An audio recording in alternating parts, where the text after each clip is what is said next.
Millennials, kali ini tim IDN Times akan melakukan wawancara khusus bersama Direktur Utama Garuda Indonesia. Dan saat ini saya sedang berada di dalam pesawat Garuda Indonesia tipe Boeing 777. Kita akan membahas seperti apa sih adaptasi kebiasaan baru yang diterapkan oleh Garuda Indonesia. Dan untuk mengetahui lebih dalam, kita temuin saja Pak Irfan yang sudah menunggu lama di bawah. Dan teman-teman Millennials, ikuti terus keseruannya.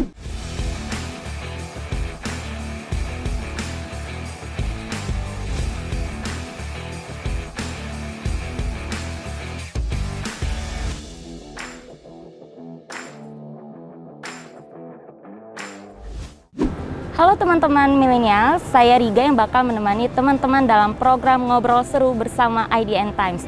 Dan saat ini saya sedang berada di Hanggar 2 GMF Aero Asia. Jadi IDN Times sengaja melakukan ngobrol santai di sini untuk mengobati sedikit rasa kangen nih teman-teman terhadap industri penerbangan kita. Dan hari ini kita akan membahas sesuatu yang cukup menarik untuk dibahas di era pandemi COVID-19 ini ya.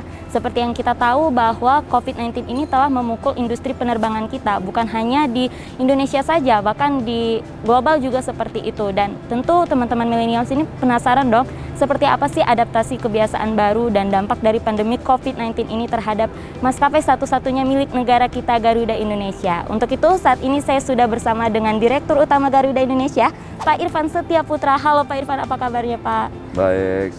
Jadi walaupun saya dan Pak Irfan ini bertemu secara fisik, tapi kita tetap harus menerapkan protokol kesehatan, begitu ya Pak? Betul. Pak Irfan, tapi untuk kebutuhan wawancara nih Pak Irfan, kita mungkin bisa buka maskernya terlebih dahulu ya Pak, nanti bisa kita pasang lagi begitu. Boleh. Siap.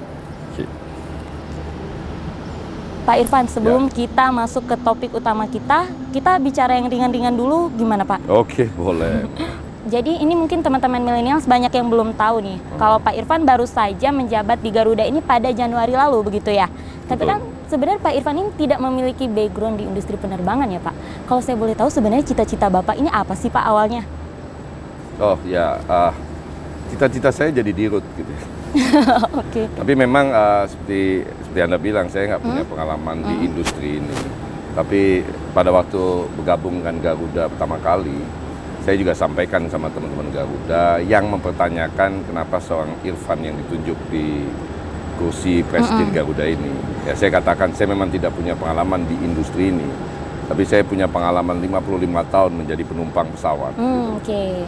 Jadi kehadiran saya ini selain tentu saja leadership yang saya mau sampaikan, juga bagaimana menumbuhkan perusahaan, dan tentu saja men-share dan kemudian memperkaya hasanah di dalam perusahaan ini, memiliki seorang presidir yang lebih berorientasi ke penumpang daripada di internalnya Garuda, dan bukan mencari orang yang punya pengalaman di industri, tapi mungkin mencari pengalaman orang yang punya pengalaman menjadi penumpang Garuda. Oke, begitu. Tapi Bapak yakin ya bisa membawa industri penerbangan ini menjadi lebih baik lagi? Ya di awalnya tentu saja ada keyakinan itu ya di awalnya. Dan sebagai seorang CEO atau presidir atau dirut, kita katakan itu, ya Anda mesti punya kepercayaan diri yang cukup untuk memiliki kemampuan memahami industri dengan cepat, memahami situasi di Garuda dengan cepat, dan kemudian bersama-sama dengan manajemen tim lainnya mencari solusi-solusi ke depannya seperti apa. Baik, Pak Irfan, mungkin bisa diceritakan nggak nih Pak, pengalaman Bapak selama beberapa bulan terakhir memimpin industri penerbangan ini seperti apa Pak? Banyak sekali sepertinya tantangannya Pak. Ya memang berapa hari setelah kami dilantik dan diminta duduk sini, kami memang langsung kan ya berkenalan, kemudian mencoba mencari tahu apa yang terjadi, mendengarkan inputan, bertemu dengan banyak orang, mencari usulan-usulan. Dan memang nggak dalam waktu lama kami direksi ini sudah punya bayangan lah kira-kira mau seperti apa, walaupun kita belum tulis. Melihat pengalaman Garuda tahun-tahun sebelumnya dan apa yang mesti dilakukan. Tapi memang ketika hari-hari pertama itu sudah muncullah kasus pandemi di Cina. Pada waktu itu kami masih cukup percaya diri ya, bahwa mungkin ini nggak masuk Indonesia atau mungkin ini masih lama masuk Indonesia. Tapi memang yang mengejutkan buat kami itu ketika umroh dilarang, Dan dalam waktu yang tidak terlalu lama setelah itu kemudian Pak Jokowi, Pak Presiden mengumumkan bahwa sudah ada penderita COVID di Indonesia dan tindakan-tindakan apa yang dilakukan komunitas atau masyarakat terhadap perkembangan situasi yang ada di Indonesia. Jadi dari situlah muncul mulai masalah-masalah yang kita hadapi saat ini. Kalau untuk saat ini tuh kondisi Garuda saat ini tuh seperti apa sih Pak dengan adanya adaptasi kebiasaan baru ini? Apakah terjadi peningkatan frekuensi atau volume penumpang? Justru karena terjadi pandemi atau COVID ini, kita di bulan Mei ya, itu mengalami jumlah penurunan penerbangan maupun penumpang maupun pendapatan itu hampir 90%. Jadi seperti layaknya semua industri, semua maskapai di penerbangan di seluruh dunia itu Garuda nggak terisolasi, jadi kita terkena imbasnya. Kenapa kena imbasnya? Karena semua orang itu pikirannya dan dianjurkan untuk tidak melakukan mobilisasi, tidak melakukan pergerakan, stay at home, work from home, school from home, dan ini terjadi di seluruh dunia dan seluruh negara melakukan protokol masing-masing untuk menghindari masuknya orang baru ke dalam negaranya. Demikian juga masing-masing daerah di Indonesia, sehingga tentu saja dengan kondisi seperti itu secara otomatis boleh dibilang tidak ada orang yang mau terbang. Ya kan? Kita dari pertama pandemi sampai sekarang kita nggak pernah berhenti terbang loh sebenarnya. Jadi mungkin banyak teman-teman yang nggak tahu kita terus terbang dalam kondisi pandemi ini. Karena apa? Karena tadi Anda bilang Garuda ini kan national flag carrier ya. Di awal berdirinya kita punya mandat menyambungkan pulau-pulau, menyambungkan bangsa-bangsa, menyambungkan suku-suku di Indonesia. Juga kita punya mandat memperkenalkan Indonesia ke negara luar. Jadi Garuda ini even perang pun kita tetap harus terbang. Jadi kami dengan berseloroh lah mengatakan ya cuman pandemi kita terbang aja gitu kan. Tapi sebenarnya bukan itu. Sebenarnya adalah apapun kondisinya Garuda punya mandat dan kewajiban untuk menyambung, memastikan connectivity itu ada. Walaupun jumlah penumpang berkurang drastis, karena jumlah penumpang berkurang drastis ya tentu saja kita mengurangi frekuensi penerbangan. Itu yang terjadi, apalagi di bulan Mei ada himbauan maupun larangan untuk tidak mudik. Padahal mudik itu biasanya dari tahun ke tahun itu penopang kontribusi terbesar begitu. Ya istilahnya waktu kemasan lah buat maskapai seperti Garuda, karena semua orang mau naik pesawat, semua orang mau pulang kampung. Ya kan, jadi padat sekali dan biasanya kita juga sibuk sekali. Alhamdulillah kemarin saya nggak sibuk gitu kan. Tapi ya juga nggak bisa kemana-mana juga. Terus kemudian haji, kita pemerintah memutuskan tidak mengirim jemaah haji tahun ini. Biasanya haji itu padat sekali, sibuk sekali kita dalam 1,5 bulan. Karena kita mesti membawa sekitar lebih dari 100.000 jamaah haji dalam waktu singkat ke Saudi Arabia dan dalam waktu singkat juga memulangkan mereka. Jadi situasi seperti itu membuat penerbangan menurun drastis, membuat pendapatan menurun drastis. Kalau Anda lihat di sini banyak sekali pesawat kita yang parkir. Pesawat yang diparkirkan. Ini parkir nih. Kalau data terakhir kan 70% tuh Pak. Ya, pernah sampai 70% ya, paling kalau parah. Sekarang dengan adanya adaptasi kebiasaan baru mungkin ada penurunan. Udah ada beberapa lah yang mulai terbang, tapi masih banyak. Kalau Anda lihat masih banyak, dan ada juga di Kertajati juga beberapa pesawat kita juga parkir di sana. Kertajati airport yang di Jawa Barat ya. Jadi itu situasi yang kita hadapi hari ini dan tentu saja secara finansial sangat memukul Garuda. Oke, Pak Irfan, kalau boleh tahu dalam sehari ini bisa berapa kali sih pesawat terbang dengan diadaptasi kebiasaan baru ini? Terakhir ini kita di angka sekitar 100 penerbangan. Jadi 100 penerbangan tuh kayak misalnya ke Medan itu, ke Medan 1 penerbangan, Medan Jakarta 1, menjadi 2 penerbangan. Kita menghitung ada sekarang per hari itu sekitar 100 penerbangan, plus minus lah.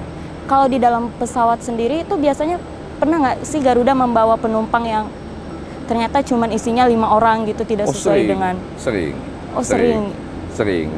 Kenapa? Karena kebetulan seperti saya katakan tadi, kita mesti memastikan connectivity itu atau ketersambungan itu ada gitu. Jadi contohnya misalnya walaupun 5 kan kita mesti pastikan orang yang tinggal di ujung pandang mau pulang ke Jakarta itu tersedia, nggak bisa kan nunggu terlalu lama gitu kan. Tapi pada waktu situasi paling parah itu ya, kita pastikan minimal sehari 1 penerbangan atau kalau di daerah-daerah yang nggak terlalu rame minimal 2 hari atau 3 hari sekali gitu. Hari ini kita coba pastikan semua jalur itu minimal sekali sehari.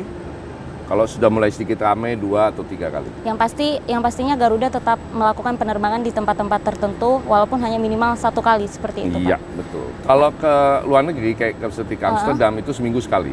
Oh, oke. Seminggu sekali. Gitu. Seminggu. Tadinya kan pada waktu normal kita 6 kali dalam seminggu. Pak, lalu langkah-langkah apa sih yang sudah dilakukan oleh Garuda Indonesia ini untuk menyelamatkan industri penerbangan ini, terutama khususnya Garuda? Jadi gini, kalau Anda bicara menyelamatkan perusahaan, Anda bicara akhirnya kan kondisi keuangan. Kondisi keuangan semua airlines di dunia itu mengalami penurunan pendapatan. Problemnya adalah biayanya nggak gampang diturunin. Kayak biaya sewa pesawat ini kita semuanya sewa ya. Terbang kan kita mesti bayar. Iya, benar. Kemudian sumber daya manusia kita juga sumber daya manusia hampir semua airlines itu bukan menyediakan sumber daya untuk hari ini, tetapi memperkirakan 3-5 tahun ke depan. Kenapa 3-5 tahun ke depan? Karena kita memang punya planning ya, misalnya tahun ini akan datang berapa pesawat baru gitu. Nah ini sumber daya mesti disiapin. Oke. Dan itu bertahun-tahun kita lakukan itu dan tidak ada masalah. Oke. Kali ini pertumbuhan tidak terjadi, malah penurunan drastis gitu. Jadi memang kita ada persoalan yang harus kita singkapi dengan bijak, soal sumber daya manusia yang mungkin bukan berlebih ya kurang pas. Berarti kayak melakukan efisiensi gitu? Ya kita lakukan upaya-upaya yang bisa diterima menurut perusahaan, tapi juga oleh karyawan juga bisa diterima gitu kan. Kemarin kan jadi kalau nggak ada paksaan gitu segala macam. Kan ada Garuda juga menawarkan pensiun dini ya, Pak. Terakhir kan 400 orang tuh. Ya. Ada penambahan nggak sih, Pak?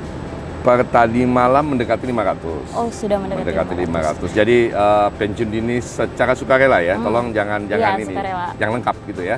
Karena penting buat kita sukarela ini karena kan banyak teman-teman yang work from home karena usia, terus banyak yang punya minat baru gitu. Ya kita persilahkan, tapi hak-haknya kita berikan. Oke. Tapi Garuda memastikan tidak akan ada PHK. PHK itu adalah Opsi terakhir ya. apa istilahnya kita bilang situasi terakhir lah. Kalau kita udah nggak bisa melakukan apa-apa ya, ya mau apa? Tapi dengan kondisi yang terjadi di hari ini dan beberapa hari kemarin, saya melihat banyak teman-teman masih sangat semangat untuk memastikan bahwa kita bisa recovery. Oke, Pak Irfan, Garuda ini kan sepertinya lagi gencar-gencarnya ya melakukan promo untuk menarik minat masyarakat melakukan penerbangan lagi seperti itu. Tapi kan sebenarnya teman-teman milenial ini banyak yang masih khawatir untuk melakukan penerbangan. Pak Irfan bisa memastikan nggak sih kalau kondisi pesawat ini sebenarnya aman loh untuk terbang gitu, dan protokol-protokol kesehatan apa yang telah dilakukan oleh Garuda Indonesia?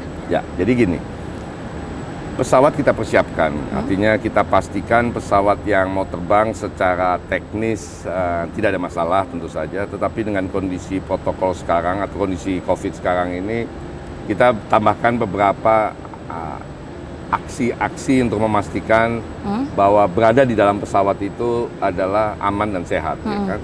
Contohnya kita desinfektan, ya kan?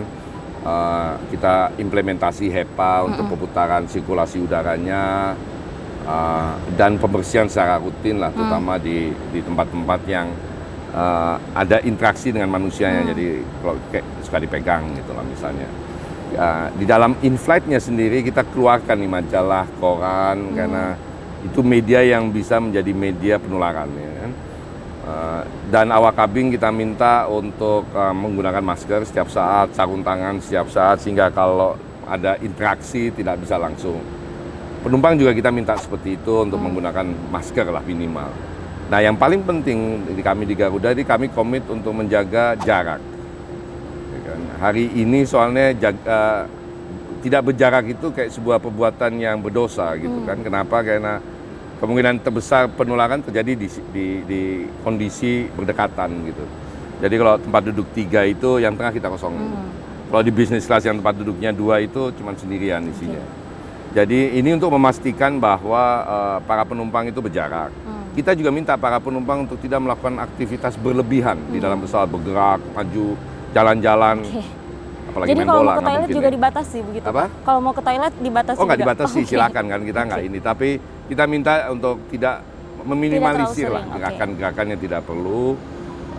Dan kita sediakan pembersih tangan selalu setiap saat. Juga penyediaan makanan kita ubah. Kalau dulu misalnya kita siapin gelas terus kita kucurkan airnya, sekarang kita kasih botolnya deh. Oke. Ya kan? Karena penumpang juga merasa lebih nyaman begitu, gitu kan? Biar dia mengucurkan sendiri dan melakukan aktivitas itu sendiri. Makanan juga kita sediakan dalam box yang terhigienis sehingga Dipastikan penumpang yakin aman, ya? bahwa makanan itu tidak tersentuh oleh orang di dalam perjalanannya. Oke. Itu dari sisi di dalam pesawat. Tapi tentu saja kita pengen memastikan bahwa mereka yang naik pesawat itu sehat. Hari ini pemerintah kan memutuskan harus rapid test. Ya kita cek, Anda sudah Oke. rapid test nggak, berlaku apa tidak gitu kan. Dan kalau ada yang misalnya terlewat, ada yang masuk dalam, kita pastikan lah bahwa kemudian situasinya tak akan tercemar. Oke. Pak Irfan, ini yang menarik katanya di Garuda saat ini ada yang namanya filtrasi udara ya, yang bisa menyaring virus. Itu sebenarnya seperti apa sih Pak? Emang secanggih itu? Mungkin bisa dijelaskan. Jadi ada yang namanya filter HEPA ya. Oke. Itu sirkulasi di pesawat itu vertikal. Jadi kalau Anda terbang dalam pesawat kabin tertutup ini, udaranya tuh naik turun. Jadi nggak ada udara yang begini. Jadi naik turun. Nah itu kita filter. Jadi udaranya naik turun. Di HEPA itu kita filter menurut pabrikan atau menurut analis ahli teknisi itu mengatakan bisa sampai lebih dari 99% tersaring dan mati. Gitu kan. Ini ada proses yang dilakukan oleh HEPA ini dan sehingga udara yang keluar bersih.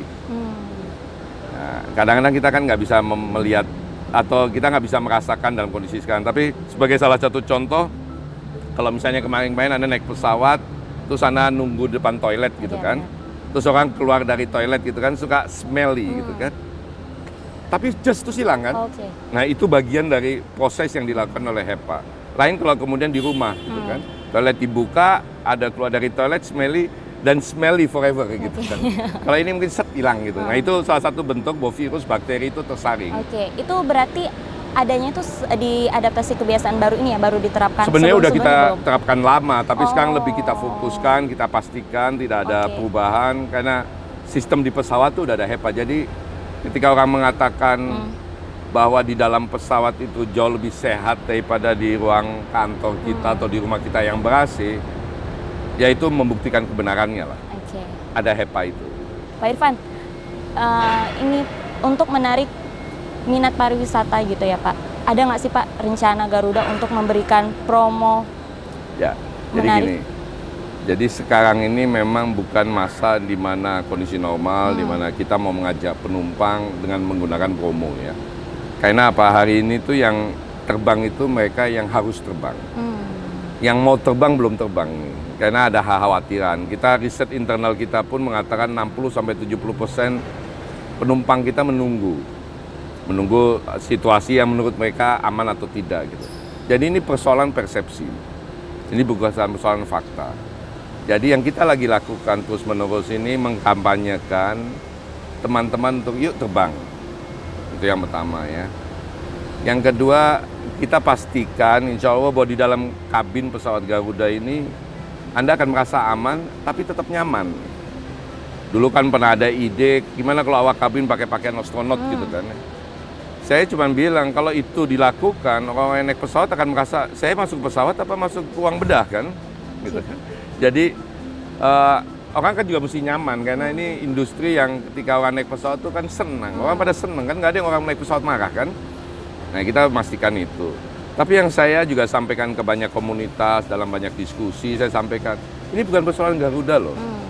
Ini persoalan kalau Anda terbang dari Jakarta misalnya ke Bali, ke Medan, ke Ujung Pandang, ke Banyuwangi, Anda tolong lihat bahwa ini juga membantu teman-teman di sana.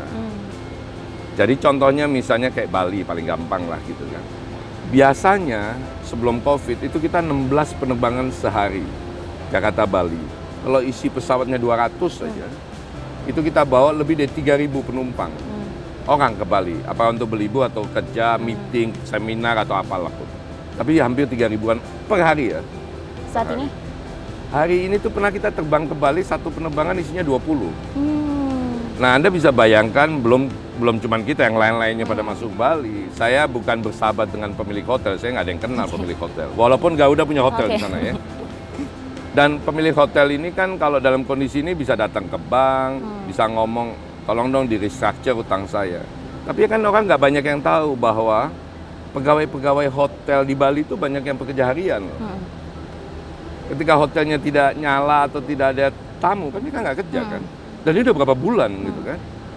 Restoran, yang masak, yang nyediain bahan pokoknya, berhenti kan semuanya.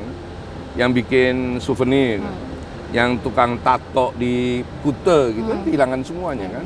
Pembikin layang-layang, pembuat kaos dan segala macam kan berhenti ini 3-4 bulan. Makanya saya mengajak teman-teman, saya juga ketemu dengan beberapa pejabat tinggi di negara ini, Pak, ayo terbang yuk. Bukan apa-apa, bukan soal Garuda aja, tapi bagaimana membantu saudara-saudara kita di tempat-tempat itu untuk ekonominya mulai bergerak. Dan mereka bisa mulai kerja lagi. Jadi inilah yang kemudian membuat kita juga ketika kita diskusi, kita cuma bilang, kalau Anda mau terbang pertama kali setelah COVID ini, di Indonesia aja ya. Ya mau ke Bali lah, mau ke Medan, mau ke Ujung Pandang, Manado, Banjarmasin, Balikpapan. Untuk tapi ketika Anda putuskan pertama kali Anda mau terbang, di Indonesia aja deh.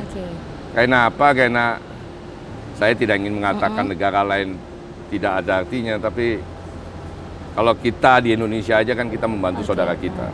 Pak Irfan, tapi bukannya kemarin Garuda Indonesia ini berencana untuk membuka beberapa rute lagi Eropa ke Amerika. Itu gimana Pak? Nanti kalau udah lewat. Oh belum, itu kalau rencananya belum sekarang. Yang kedua, kita menyadari negara-negara tersebut ternyata kalau berlibur di Bali, itu mereka berliburnya lama. Yang kedua, mereka spendingnya banyak. Nah, kita mestinya fokus membawa mereka. Oleh sebab itu, ide kita menarik minat wisatawan. Ide kita adalah membawa mereka langsung ke Bali. Nggak usah ke Jakarta dulu, nggak kemana. Dari kota di Eropa, Paris misalnya, langsung ke Denpasar. Ya kan? Dan Garuda berkompetisi dengan maskapai yang lainnya dengan value propositions mengatakan bahwa you fly to Denpasar directly atau you fly to Bali directly. Yang lain kan mampir-mampir dulu. Jadi untuk menghemat biaya juga begitu. Menghemat biaya tiket dan mereka. Orang kan kalau udah sering terbang itu agak malas kan hanya transit di satu tempat terus 2-3 jam tengah-tenguk istilahnya Jawa lihat-lihat. Padahal mestinya dia bisa terbang langsung. Gitu. Jadi kita menawarkan itu ya. Kalau Anda senang transit di airport ya silahkan. Tapi rasanya kalau Anda mau ke Bali, Anda maunya langsung ke Bali kan. Biar nggak capek nunggu dan di juga sekalian capeknya. Capek sih capek, tapi sekalian capeknya. Pak Irfan, kemarin Bapak memprediksi bahwa industri penerbangan kita ini bakal pulih di kuartal 2. Di tahun depan maksud saya. Begitu ya? 2022. Ya, Pak. Iya. Nah, itu apakah Garuda Indonesia juga bisa pulih di tahun 2022? Gini, itu adalah analis yang mengatakan bahwa di akhir 2022 industri ini akan recover. Tapi itu analis-analis yang agresif ya. Mayoritas analis itu mengatakan 2023. Pertanyaannya adalah buat saya, buat teman-teman di Garuda, kita mau menyerahkan hidup kita ke analis? Saya bilang enggak. Mereka mau meramalkan 2023, mereka mau meramalkan 2022. Saya minta semua kerja keras, ajak semua orang, bujuk, tawarkan, sekali-sekali paksa gitu kan, untuk terbang. Karena recovery Garuda itu bukan tergantung analis, tergantung kita kan, dan tergantung teman-teman yang mau terbang gitu. Kalau analis memprediksi 2022, kalau Pak Irfan ada nggak angka optimistisnya? Saya bukan peramal, saya kayak gini nyerahin ke Gusti Allah. Yang saya tahu adalah saya kerja keras saja. Baik. Kita kerja keras saja, kita maksimalkan upaya kita. Dan berharap secepatnya recover, karena balik lagi seperti saya katakan, ini bukan persoalan Garuda aja. Kalau Garuda recover, industri pariwisata recover, restoran recover, teman-teman semua recover. Tadi kan kita berbicara para penumpang yang ingin menggunakan maskapai ini kan wajib melakukan rapid test terlebih dahulu. Artinya ketika mereka tidak melakukan rapid test, Garuda menolak mereka untuk melakukan penerbangan begitu. Nah, yang jadi pertanyaannya ini apakah tiket mereka akan hilang begitu saja, uang yang sudah mereka belikan, atau Garuda memberikan refund seperti itu? Nggak, jadi gini, ini syarat tambahan hari ini kalau orang mau terbang mesti rapid test, hasilnya bagus. Kan bisa jadi orang rapid test hasilnya jelek, padahal udah beli tiket. Atau lupa rapid test, nggak kekejar rapid test. Kita bicaralah. Kita bukan orang yang mengambil keuntungan dari kealpaan orang sama indikasi tidak sehatnya orang. Ya kita bicara, tapi kan kita tahu bahwa orang itu mau terbang kan. Benar. Kita ada 1-2 kasus yang orangnya positif di rapid test, ya kita diskusi, terus dia bilang, Pak 2 minggu lagi deh saya rubah, ya rubah. Tapi berarti diizinkan untuk mengundur tiket mereka? Gini lah, jangan ngomong izin nggak ngizinin, saya ngomong kita ini kan sama-sama butuh. Ya kalau Anda butuh terbang tapi nggak bisa terbang, ya kita akan layani kebutuhan Anda ke tempat lain. Siap.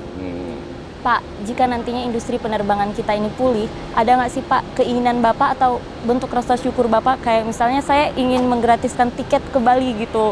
Mungkin ada Pak keinginan-keinginan seperti itu? Saya bukan tipe orang yang bernazar dari dulu. Saya bukan orang yang bernazar gitu ya. Tapi memang kalau kita pulih, industri ini pulih, Garuda bisa membaik, kesehatan perusahaan dalam kondisi sehat, tentu saja penting buat Garuda itu giving back. Nah, giving back ini bisa banyak. Giving back itu bisa membantu menciptakan lapangan kerjaan, ya kan? Giving back itu bisa mendevelop satu daerah baru untuk wisata yang long term, yang lebih long term ya, impact-nya. Tapi juga kemudian giving back ini kan untuk memberi kebanggaan yang lebih kepada bangsa ini kan.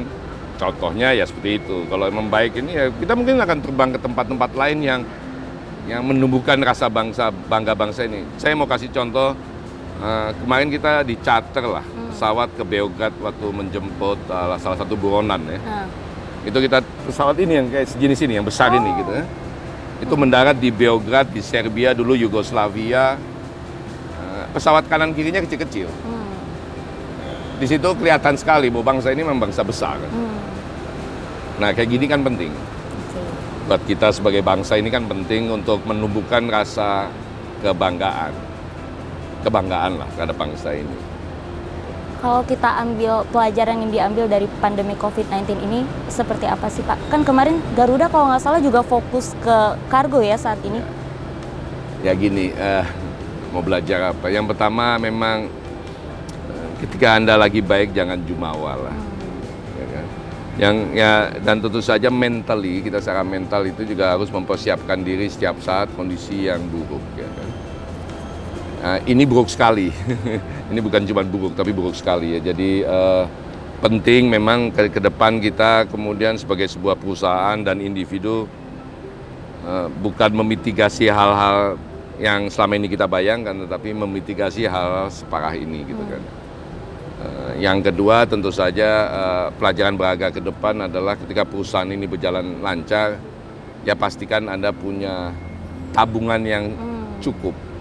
Supaya kalau ada apa-apa itu Anda nggak kelimpungan. Ya sama kayak di rumah kan, kayak di rumah. Kalau kita biasa royal gitu, begitu kondisi pandemi ini kan panik kita kan, apalagi misalnya di PHK gitu kan. Tapi kalau kita punya tabungan yang cukup ya kan, walaupun tidak ada kerjaan, tidak ada aktivitas, ya minimal tabungan itu bisa menghidupi kita berapa bulan atau berapa tahun ke depan. Jadi hidup nggak usah panik gitu kan. Jadi penting ya untuk teman-teman milenial mempersiapkan tabungan sejak dini begitu ya? Ya ginilah, saya bukan orang yang mau jumawa, tapi Anda lebih baik punya sesuatu kalau ada apa-apa. Oke, baik. Bisa itu tabungan, bisa yang lainnya gitu kan. Kan bisa juga punya tanah dan kebun gitu. Oke, yang penting investasi gitu kali ya Pak? Investasi memang penting sedini mungkin, tapi juga jangan berlebihan investasi. Anda juga kan mesti nikmatin hidup, ya kan. Kalau Anda punya tabungan banyak ya jalan-jalan lah sekali-sekali nikmatin hidup ya kan. Jangan semuanya ditabung aja terus kan. Kapan nikmatinnya kan? Kan kemarin sempat, ini Garuda juga fokus ke kargo ya, itu gimana Pak? Ya ini Anda lihat pesawat ini ya. Oke. Pesawat ini bagian bawahnya itu kargo. Oh. Barang, jadi di atas jendela itu kan kursi, di bawahnya itu barang ya. Jadi kita selama ini fokus yang di atas, yang di bawah apa ya, sambil lalu lah. Oke. Nah sekarang karena di atas kosong, ya kita fokus ke bawah. Oh, jadi kargonya ditaruh di bawah itu semuanya isi barang, kargo lah istilahnya. Jadi semua pesawat tuh hampir boleh dibilang hampir dibagi dua, di bawahnya barang, Oke. which is kayak barang koper kita juga kargo. Terbang menggunakan Garuda seperti apa Pak di adaptasi kebiasaan baru ini? Santai aja, pakai masker, Oke. pastikan Anda sehat, ya kan. Tentu saja hari ini rapid test, tapi kalau Anda badan rasa nggak enak atau rasa flu, jangan terbang. Oke.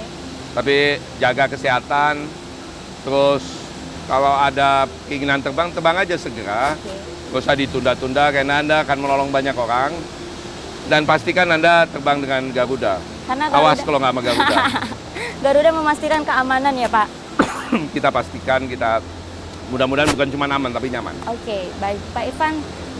Tidak terasa kita sudah hampir 30 menit ya, dan semoga di lain kesempatan kita bisa mengobrol lebih banyak lagi Pak Irfan. Dan terima kasih sudah mengundang tim IDN Times ke sini. Sama-sama dan pastikan terbang segera dengan Garuda. Terima kasih.